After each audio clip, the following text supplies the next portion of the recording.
How's it going, folks? Stu here. Listen, October the 4th can mean one thing and one thing only, my guys. The London Film Festival has kicked off good and proper. So we're going to talk about some films that I've been seeing at the London Film Festival now that it's kicked off good and proper. You get it? Capiche? This year is an incredibly stacked lineup because apparently in 2023 all great directors were like, hey, do you want another one? Do you want one? And so I will gladly place my bum in a seat and watch a lot of them for you. It's what I do. It's what I do best. Today we're talking about Richard Linklater's new one, Hitman. Do not make the jokes, Stu. They'll only hate you. It's not worth it. Don't do it. Do not make the jokes. And I think he may have a hit, man. So Hitman, the latest one from Richard Linklater. I just told you that, I'm telling you again. He is of course the filmmaker behind such classics as School of Rock, the Before trilogy, Boyhood. He's done some more than that. I'm not going to list them all, but they're all good. He's a great director. I'm a big fan of Richard Linklater. Every time he puts a film out, I get a little bit excited. A little bit of something in me gets bubbly. We're not going to go further down that route. We're not going to go any further down that route. But I didn't actually know a huge amount about Hitman, really, until it got announced at some festivals this year. I actually had no idea he had a new film coming out this year. And there it was, just shining in all its Linklatery glory. So I feel like it was kind of like one of those enjoyably rare situations where you just get thrown into some excitement. And that's what happened here. I quickly got quite excited. Didn't see a huge amount about it before going into it because it doesn't have a trailer yet.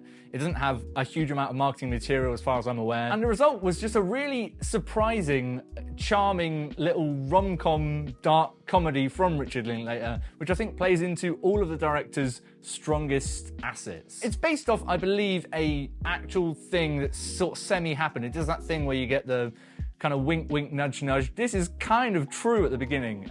Cue everyone laughing. Charming stuff, Richard. But I believe it's based on an article about something like this, where a guy sort of gets wrapped into being a fake hitman for the police. And in the lead role there, we've got Glenn Powell, who you may know from most recently Top Gun Maverick, little film, might have missed it. And it's the first kind of big, I guess, leading man time we've had from Glenn Powell. Leading man time.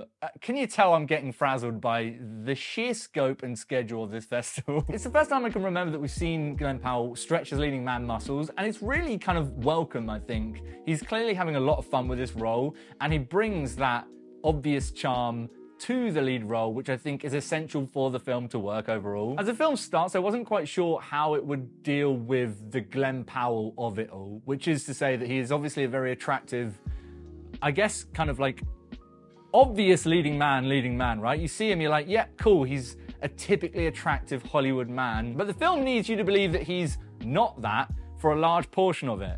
And at first I thought that might be a little bit jarring, but actually it ends up getting weaved into the film in a really fun, enjoyable kind of winky way. And because of that, the film becomes hugely enjoyable watching him sort of be thrown through this world that he doesn't know and that he's not supposed to be any good at. And the comedy that arises from that is, on the whole, really, really strong, really, really effective. I think this is a really funny, kind of crowd-pleasing film in that sense from Richard Linklater. And I just admire swings from directors who are able to sort of take it back to basics. And this is a very kind of straightforward, simple film from Linklater, but sort of elevated above where your usual run-of-the-mill directors might have fallen flat on by his Linklater-isms, which is to say that he has a very good grasp on how to make a film flow and how to shoot things with just a little bit more spice to them, you know? He's not pulling out his usual toolbox of kind of bigger sort of auteur filmmaker tricks, like filming this over 150 years until Glenn Powell's a piece of dust in the dirt or something.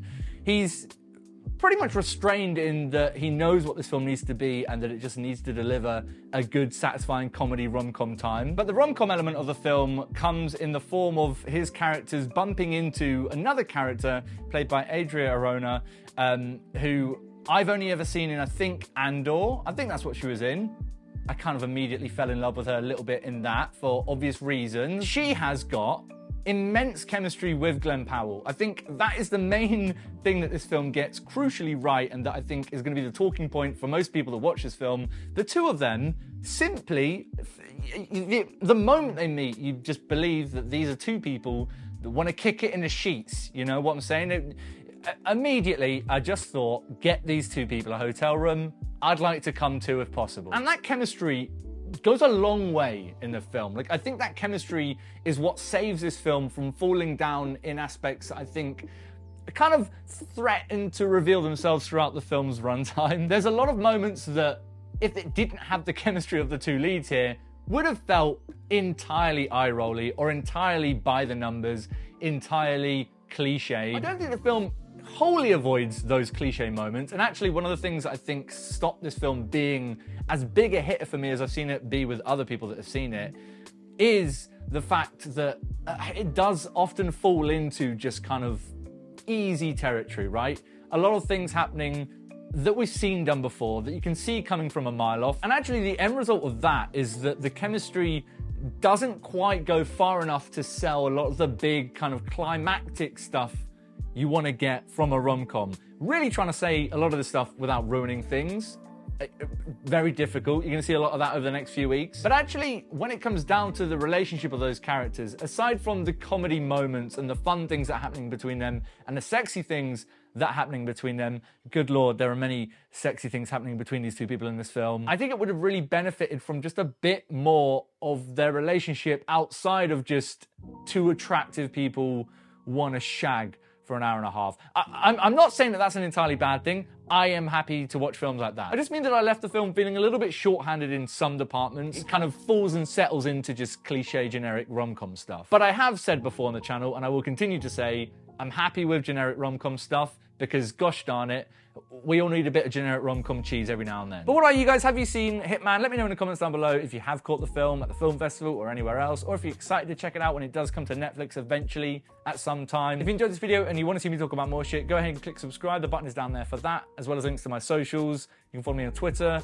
Letterboxd, to get more up-to-date, quicker thoughts on films, I guess, from the festival. As I said, London Film Festival is in full swing now, so you can expect a review every day here on the channel, which means you better not get tired of this face, because he's coming back again and again and again. I'll see you guys very soon for some more thoughts on more films, but until next time, I truly need to find out the best way, easiest way, most affordable way to get inside a room with Glenn Powell and AJ O'Rona. I just got to sit with them for a bit, you know? Is it that much to ask for?